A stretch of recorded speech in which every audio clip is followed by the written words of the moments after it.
You're watching StratNews Global, and this is Talking Point. I'm Amitabh, Revi, and this week we're looking at whether Afghanistan is at another T-road.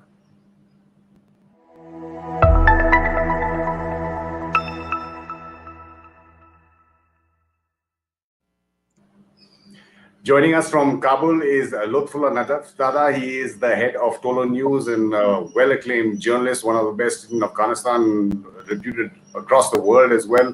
Salam, Lotfullah, thanks for joining us. Thank you, Amitabh. And also from New York, we have Dr. Barnett Rubin. No need to introduce him at all. So Bakhair, I can say, Dr. Rubin, because it is morning in New York. Thank you. Good day to you.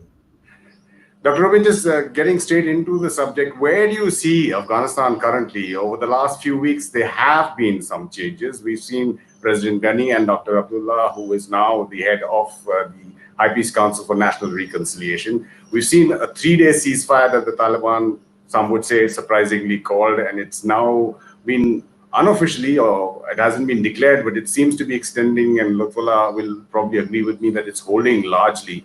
So is the more that things change in Afghanistan, the same, you would say, or do you think there is a pause for or a reason to be optimistic currently with what's been happening over the last few weeks, Dr. Rubin? I would never try to predict what will happen in the next few days or few weeks, because there are some very powerful spoilers out there, like the Islamic State or whoever is conducting these somewhat mysterious, massive massacres of people. But in the past week or so, the government has released as many as 900 Taliban prisoners.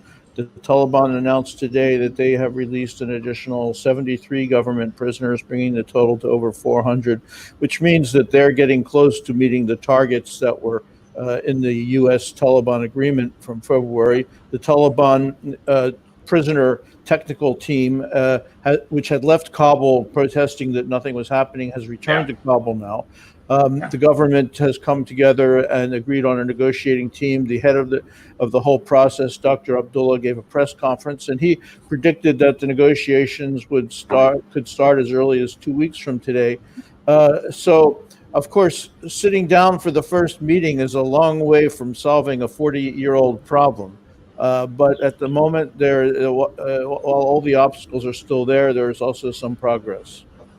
Right, we're seeing the pictures, in fact, of the agreement that was signed 2 weeks back between Dr. Abdullah and President Ghani. Lotfullah, as Dr. Rubin was pointing out there, the first press conference, he says his first day in office, it's been 2 weeks.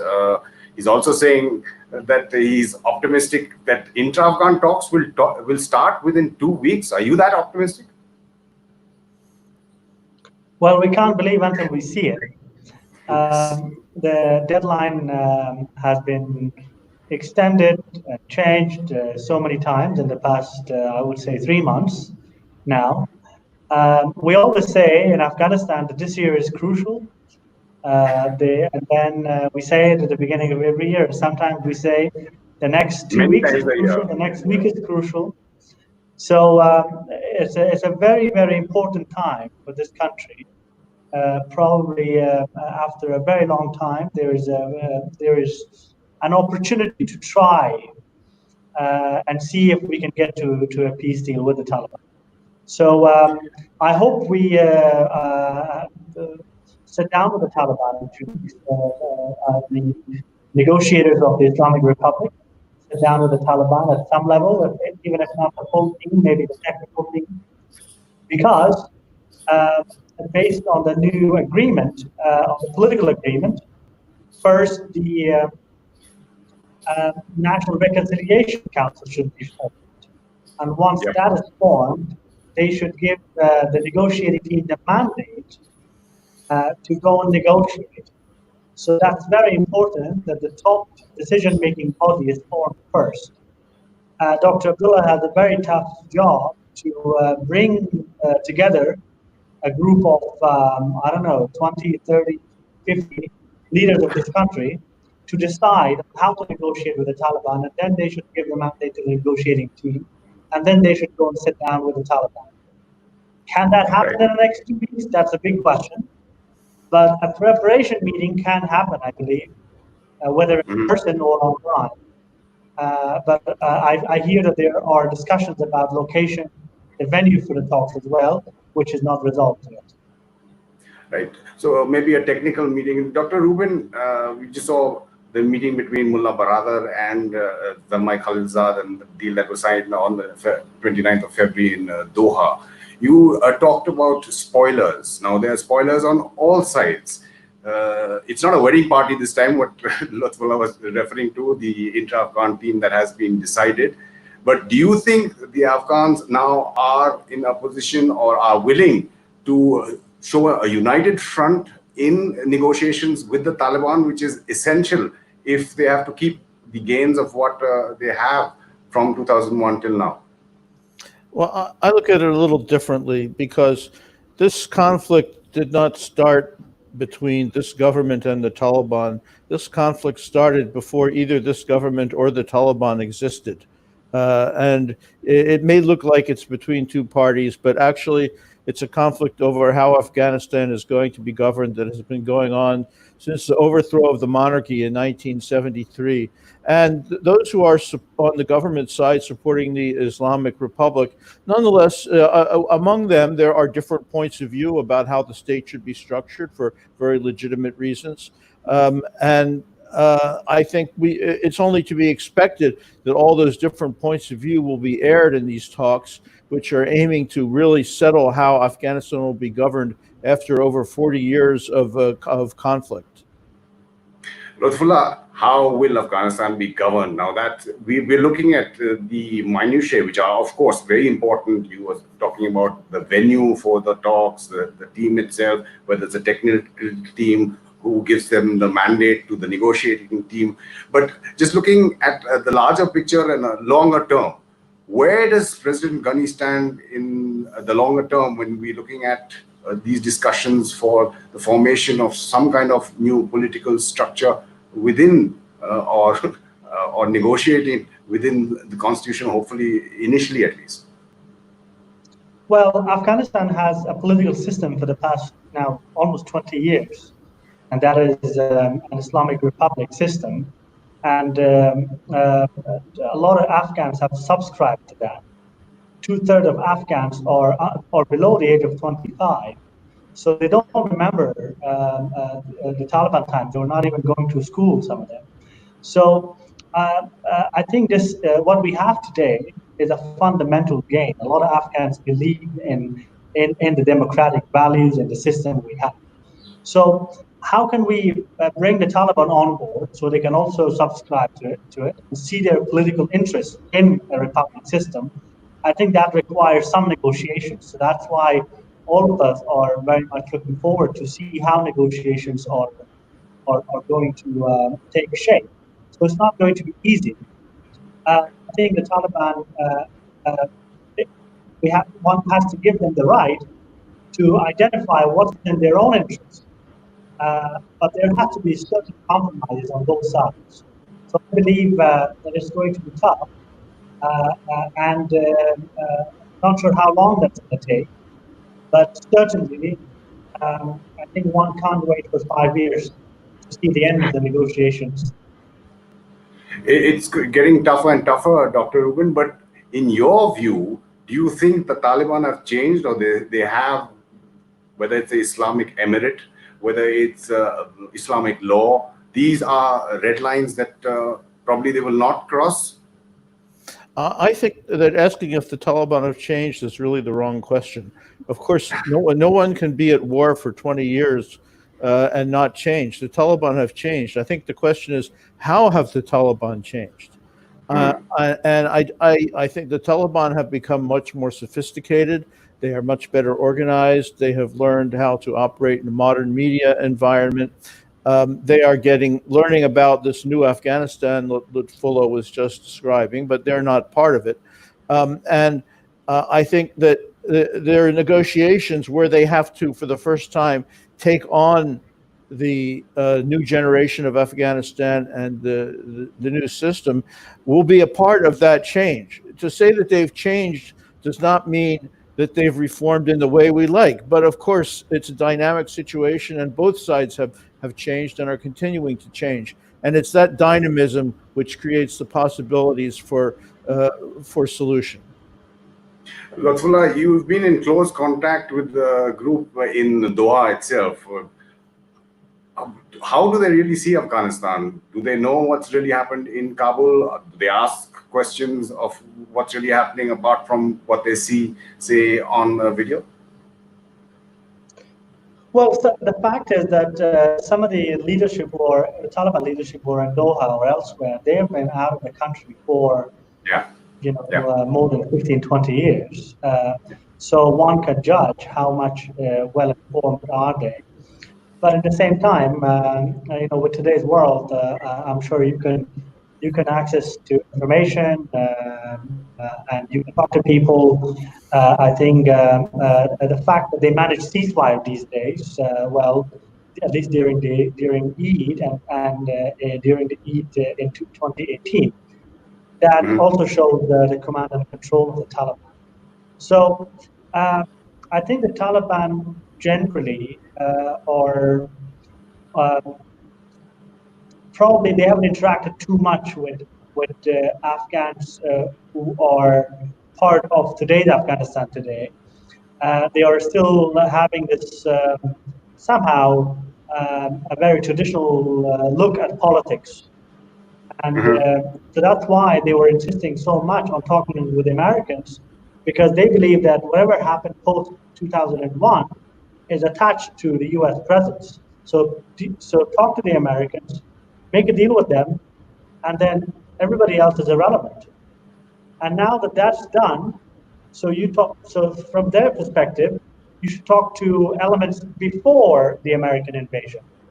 So that is political parties, that is other groups that the Taliban fought against in the late 90s. So they have this very sort of,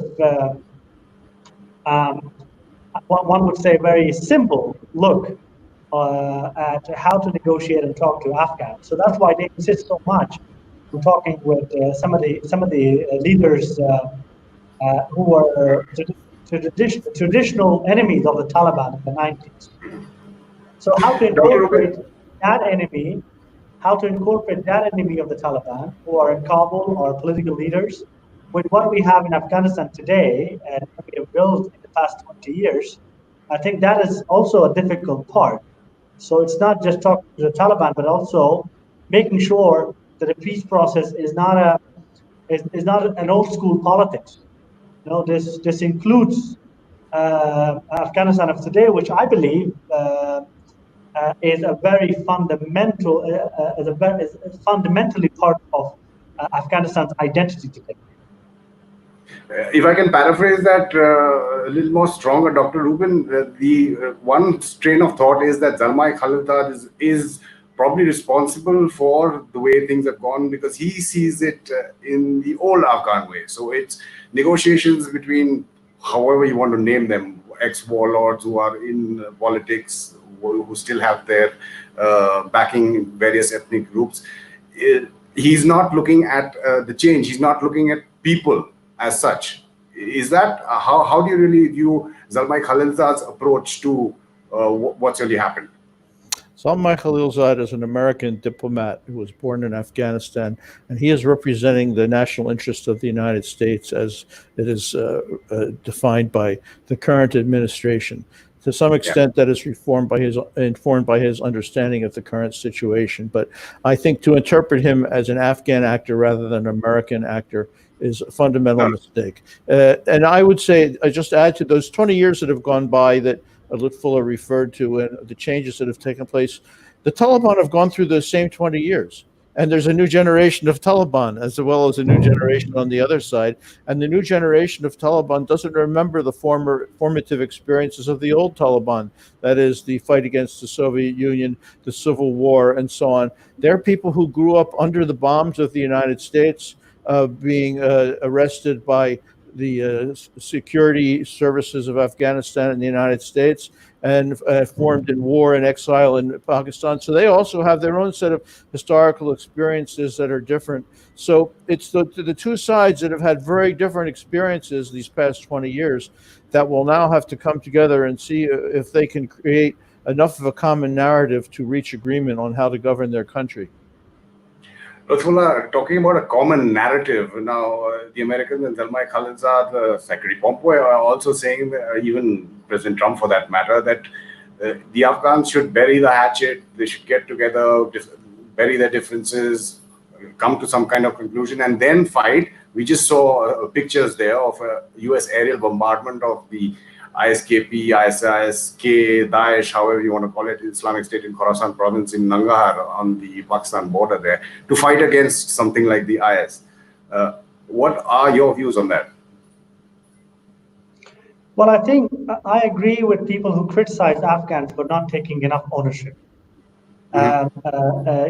This is our country. Ultimately, we have to be leading whatever transformation we would like to see. And this is our responsibility. And we are, I agree that, we should be blamed but can you be in a position like that if the US is withdrawing militarily and even financially at some point in time?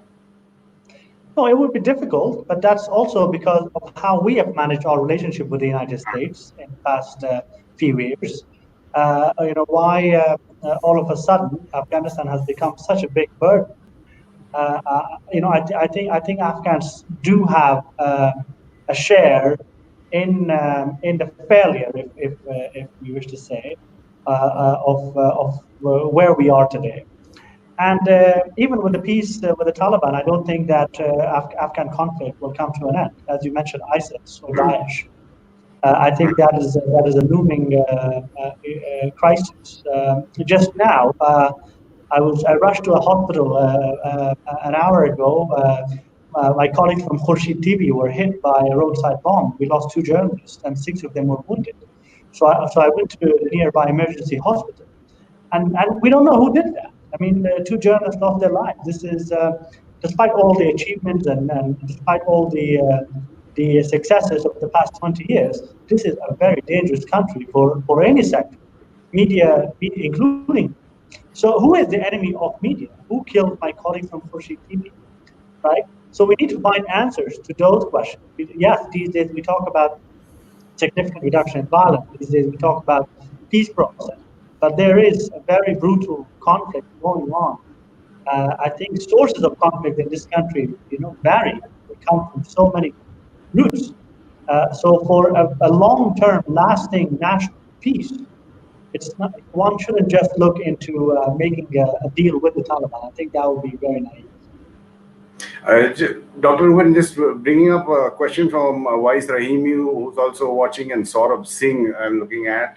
One question is, will the Taliban ditch Pakistan for India? Well, why I'm bringing that up is what Lotfullah just said, that there is a view that ISKP, Daesh, ISIS-K, Islamic State in Khorasan province, whatever you want to call them, is actually a deep state or ISI creation again, and is a plan B, is insurance in case the Taliban are move away from the orbit of Rawalpindi. I'm sure that whatever is happening in Afghanistan, Pakistan is trying to influence it as much as it can, or control it if it can, but it can't control it very much. Look, the basic fact is that after 1947, Pakistan is in control of all of the former Indian border with Afghanistan, and the Republic of India doesn't have that border. So it's not just the Taliban. Afghanistan cannot ditch Pakistan because it's right next to it. The 2 countries need each other. They have to find a way to live with each other. And of course, Afghanistan also needs good relations with India. And the Taliban have indicated that they wouldn't be against that. Of course, naturally, like any political group, they want to be as independent as possible, and one way of doing that would be to try to play India against Pakistan if they ever have the opportunity to do so. But the fact is that because of its long border and common ethnic groups and so on, Pakistan has a kind of relationship with Afghanistan which neither country can avoid. They really have to figure out how to make it work for them. Lotfullah, Najafizada, Dr. Rubin said the border, all Afghans, even the Taliban, don't recognize it as the border. They call it the Durand line. Now, what about this view that Pakistan's aim is only to keep Afghanistan unstable? That is their only aim, and they're doing it however they can. If they don't get, say, a proxy kind of government or rule within Kabul. Now, that's probably one of the reasons of ISIS being formed. But they do not want a stable Afghanistan as well, because that issue will come up again. The Durand line, and especially what's happening in, say, in Balochistan with the Pashtun Tapo's movement. And that's something they don't want to let the genie out of the bottle, though it already is. I think I agree with Barney that Pakistan is an important neighbor of Afghanistan. We have to have a good relationship with Pakistan in order to make sure this region is safe. I'm not going into who has done what, because the list is going to be very long. I think Afghans should sit down with the Pakistanis to listen to their concerns, to their national security concerns, and try to address some of their legitimate concerns, if there are any.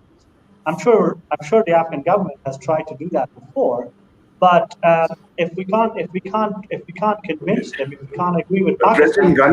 President Ghani's first visit when he took over in his first term was to GHQ. President Karzai tried that as well. Yes, so yes, and President Karzai went to Pakistan 20 times during his time in office, and Dr. Khalilzad is going to Pakistan quite frequently, because Pakistan has an important role if we're going to see peace in the future of Afghanistan. But I think the question of sanctuaries, the question of the relationship between Taliban and Pakistan, and the fact that some of these have been institutionalized for a very long time, I think it requires the time to change that culture, also, one should engage. A stronger Afghanistan can easily engage with Pakistan to tell them that we are, all of us are one Afghanistan, one political system. If you have a problem, come talk to us. If you don't like things, if you think India has 20 consulates here, we're gonna show you that doesn't exist. But a weaker Afghanistan makes us vulnerable to so many other countries, not just Pakistan. Look at the Russia-U.S. issues. Look at Iran, U.S. issues, Pakistan, India. I think we're the ones paying most of the price for some of these regional and international issues. If I could comment also, exactly. Would you say that realistically there is no way to change what's happening, even though ideally it would need to be changed, Dr. Rubin? To change what? Pakistani behavior, sanctuaries there. I mean, realistically, is that what you have to deal with? Because Pakistan has also gone through 20, 40 years of change, and it's the Pakistan Army today has different experiences than the Pakistan Army that existed when this war started. That was the army that had fought against India and Bangladesh in 1971-72, that had that experience. Now the new generation of Pakistan Army has been fighting against the Taliban Pakistan, against the terrorism in Pakistan. And the question of before maybe Pakistan Army, well, certainly they wanted strategic depth against India by installing a friendly regime in Kabul. But the fact is today, if an Islamist government takes over in Afghanistan, it's not the Pakistan Army that will get strategic depth. It's the Pakistan Taliban. So Pakistan has to look at that situation very differently. Add to that China's economic rise, India's economic rise. There is now a lot more pressure on all the countries of the region to ensure stability because of the economic expansion that all the countries of the region need. No one's questioning the fact that Pakistan has, in a way, faced terrorism in the region like nobody else has. But when you're saying they're fighting the TTP, they're not fighting the Jaish-e-Mohammed, they're not fighting the Hizbul Mujahideen, who they're creating themselves and pushing into Kashmir or India as well. I'm not defending Pakistan or saying that they've completely given up on this. Just like when I say the Taliban have changed, I'm not saying they've become Democrats or supporting of the Islamic Republic, but they're not the same as they were before. Similarly, Pakistan is not the same as it was before. It is still using some asymmetrical methods, especially against India, and it sees it does see the threat that you mentioned of the Durand Line, the Pashtun Tahfuz movement, and certainly that is a factor in its behavior toward Afghanistan right now, and in the increased repression of ethnic minorities and of dissidents within Pakistan itself, which has become quite serious. And all these problems are interlinked. But the fact is that simply supporting Taliban does not provide Pakistan with a solution to these problems in the way that they thought it did in the past. Well, many would question that. Lotfullah, about Zalmay Khalilzad, now we've seen his latest trips, first to Doha, at least 3 meetings with Mullah Baradar and other members of Taliban, then to India, where he met the leadership here, then Pakistan. Publicly, we only know he met General Bajwa there, and then Kabul, of course, and subsequently events happened in Kabul as well. But this whole thing of Zalmay Khalilzad and the US wanting India to get more involved directly, or at least publicly, with the Taliban, and which is not currently in policy. And India is probably the only major country which hasn't really reached out or given diplomatic legitimacy to the Taliban. What do Afghans really feel about that? I think we understand the position of India, that and a lot of Afghans also appreciate the position of India, because that is not a neutral position, as like so many other countries who now see Taliban and then the rest of Afghanistan, or the non-Taliban Afghanistan, as the same, or two equal partners. I think India is very rightly supporting the republic, and they have made a condition that the Taliban. India will only sit down with the Taliban if they accept the constitution of Afghanistan. That means that India is waiting for the outcome of the negotiations to see if they can really work with the Taliban. Or at least for them to start. Yes, and I think that is widely understood and appreciated. But the question for India, which they ask themselves, is that, okay, we talked to the Taliban today. What are we going to gain? What is how does it help India's interests? And I think they come to the conclusion that there is no point engaging with the Taliban directly, or going to Doha or elsewhere, or inviting the Taliban over to Delhi, maybe. Yeah, and you're just talking about engaging the Taliban. Sridhar Chandran has a question, and he says, do we need to send Indian boots to Afghanistan to safeguard our interests? I think that's pretty much ruled out. But Dr. Rubin, drawing India, or at least asking India if it wants to engage directly with the Taliban, the US position there. One point of view, which is that since the US is withdrawing anyway, and one scenario is that there would be chaos there, possibly even civil war. So if I can use that very loosely, divert attention, you create region. It's not just a civil war, you get the regions involved, or the countries in the region involved, so that America is out of there, which it is anyway, and is out of mind as well. First of all, when you talk about engaging with the Taliban, that does not mean putting them on the same level as the Afghan government.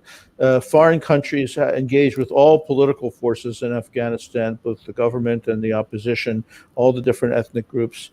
The issue for India is not, I would say, this is my personal point of view, not so much should it engage with the Taliban because of that group's importance, but because the United States is leaving, there will be a new dispensation in which the regional countries will play an important role.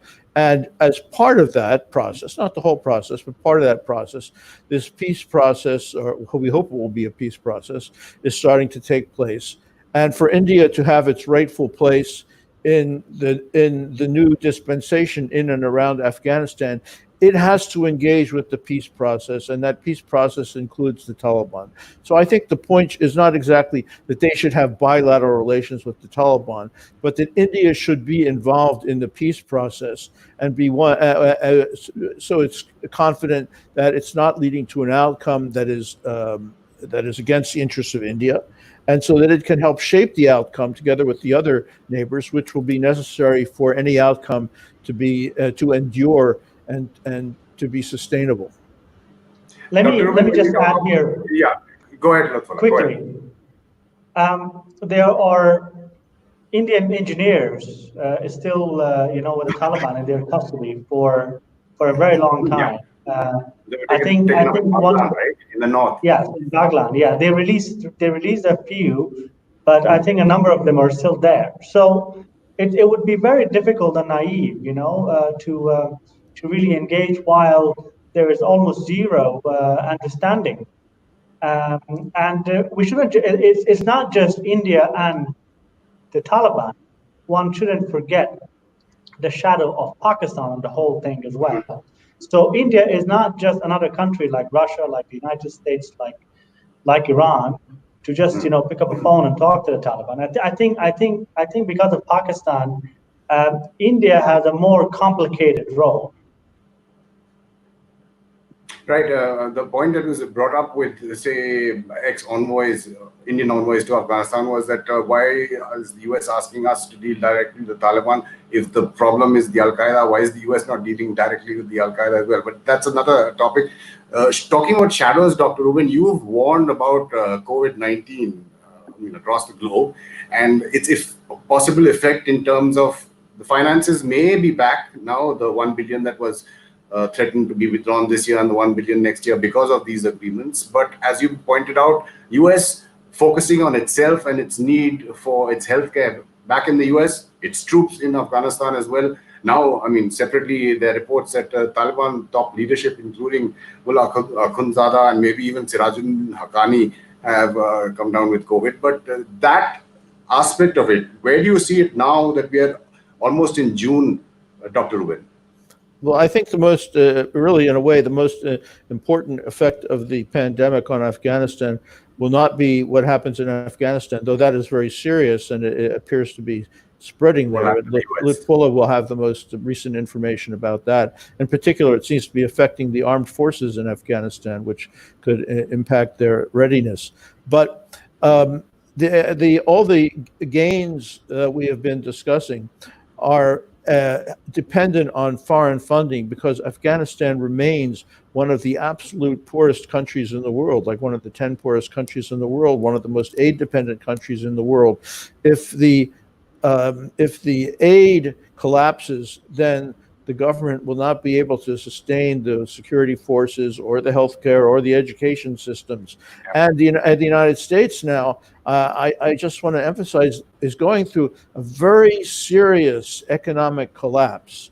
We're estimating that the economy may decline by as much as 25%. We're having kind of unemployment that we have not had since the Great Depression, maybe more than the Great Depression.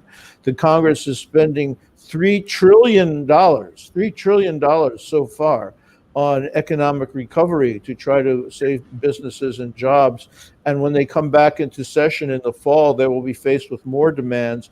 That is not a situation where they are likely to feel to want to spend a lot of money on foreign assistance, including for Afghanistan. Now, you can argue, and I would argue, that $5 billion a year for Afghanistan is pretty negligible compared to all those other figures. But I'm afraid that's not the political reality here. The political reality here is that people will feel that they need to spend their resources at home. So, but as Lotfullah said, it also, of course, it's dangerous, but it also creates an opportunity for Afghans to try to learn how to adjust to being more self-sufficient and to solve their problems without having the crutch of foreign assistance. How does that road look down maybe a year or two later, Lotfullah, in terms of financial aid drying up, not just because America or the world is fatigued by Afghanistan, but because of COVID? And even you've pointed out that revenues are going down within Afghanistan itself. I think, well, $4 billion for our security forces is a lot of money, but at the same time, it's probably 1 or 2 days of budget of the entire U.S. defense budget. I think the United States is tired of the Afghan war. They want to leave the Afghan war, not necessarily Afghanistan. So one should try to differentiate between leaving a very troubling war with a lot of headache, being involved in Afghan politics at all levels, trying to make peace between Afghan politicians. I know that that part is very boring for the United States. They want to get out. They want to put an end to it. Also politically, back in the U.S., reducing troops is quite significant. It's really important, especially the time of elections. But 8,000 troops, $4 billion compared to where we were, 8-9 years ago, plus 100,000 plus troops. And 1 year, one of the reports I was studying, that the U.S. has spent more than $10 billion on just recruitment and training of the Afghan army. So I'm not trying to sort of ask the United States to stay or leave, or trying to justify that there's not a lot of money so you can stay. What I'm saying is that, yes, I understand the circumstances have changed, but I'm not also at the same time convinced that in a year or two, Afghanistan will not have any foreign troops on its soil. Maybe the nature, the form will change. Maybe the relationship will change. I think one can also question the Taliban's intentions and planning when it comes to their future engagement with the Western world, including military engagements. Lotfullah, Najafizada, and Dr. Barnett Rubin, I would love to go on with this conversation, but thank you so much for joining us from Kabul and from New York here on Turning Point this week. Of course, you can log on to our website, StratNewsGlobal.com, to get all the latest news and analysis from around the globe from an Indian perspective, to follow us on our Twitter, Facebook, and Instagram handles. And if you want live notifications of videos like this so that they warn you when they're coming up, you can just click on the bell icon on YouTube. Thank you so much. Thank you. Thank you.